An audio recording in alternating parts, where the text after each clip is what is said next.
Y a-t-il eu un déluge mondial? Si oui, d'où est venue l'eau et où est-elle allée?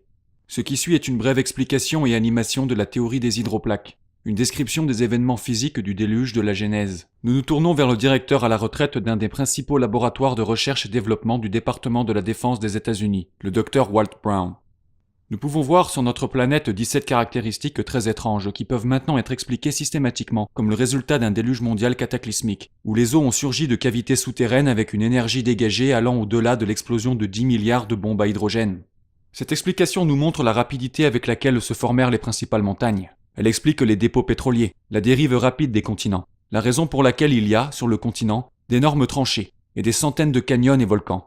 Elle explique une formation des couches géologiques et la plupart des fossiles, les mammouths congelés, les soi-disant périodes glaciaires et les principaux canyons sur le continent, surtout le Grand Canyon.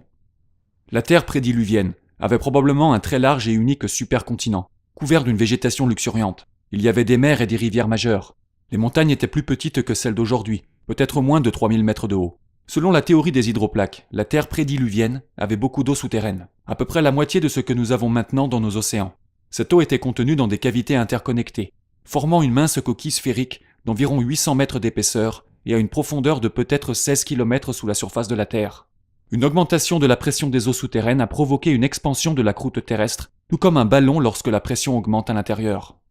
Une rupture de la croûte terrestre débuta par une fissure microscopique qui se propagea dans les deux directions à une vitesse d'environ 5 km par seconde. La fissure, suivant le chemin de moindre résistance, encercla le globe en 2 heures environ. Tandis que la fissure se propagea autour de la Terre, la croûte rocheuse de recouvrement s'ouvrit comme une déchirure dans un tissu fortement étiré. L'eau souterraine était sous une extrême pression, à cause de la masse des 16 km de roches faisant pression sur elle. Donc l'eau explosa violemment en éruption. Tout au long de cette fissure encerclant le globe, des montagnes d'eau furent projetées à une vitesse supersonique à environ 30 km dans l'atmosphère. La projection d'une si grande quantité d'eau provoqua des pluies torrentielles telles que la Terre n'a jamais connues, avant ou après. La Bible indique que toutes les sources du grand abîme furent rompues en un jour, et elle décrit ces événements il y a environ 5000 ans, que nous pouvons maintenant lier ensemble scientifiquement.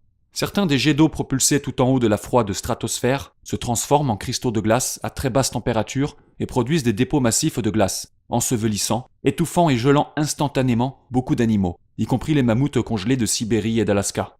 La haute pression des fontaines éroda la roche des deux côtés de la fissure, produisant d'énormes quantités de sédiments qui déposèrent cette eau boueuse sur toute la surface de la Terre.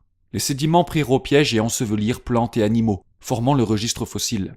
Cette érosion élargit la rupture. L'élargissement finit par devenir si grand que la roche comprimée sous les cavités souterraines s'élevèrent, donnant naissance à la dorsale océanique qui entoure la Terre comme la couture d'une balle de baseball.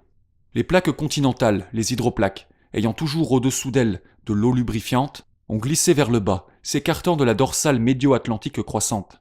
Après que les massives plaques continentales, accélérant lentement, ont atteint la vitesse d'environ 70 km/h, elles rencontrent des résistances, se compriment et se tordent. Les portions des hydroplaques qui se tordent vers le bas forment les tranchées océaniques, et celles qui se tordent vers le haut forment des montagnes.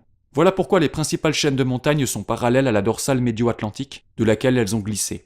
Les hydroplaques, en s'écartant de la dorsale médio-atlantique, ont ouvert de très profonds bassins océaniques dans lesquels les eaux du déluge se sont retirées. Dans les continents, chaque dépression en forme de bol ou bassin s'est retrouvée naturellement plein d'eau, produisant beaucoup de lacs post-diluviens. La démonstration que vous venez de voir, au sujet d'une catastrophe mondiale massive dans l'Antiquité, soutient l'histoire biblique du déluge dans chaque détail.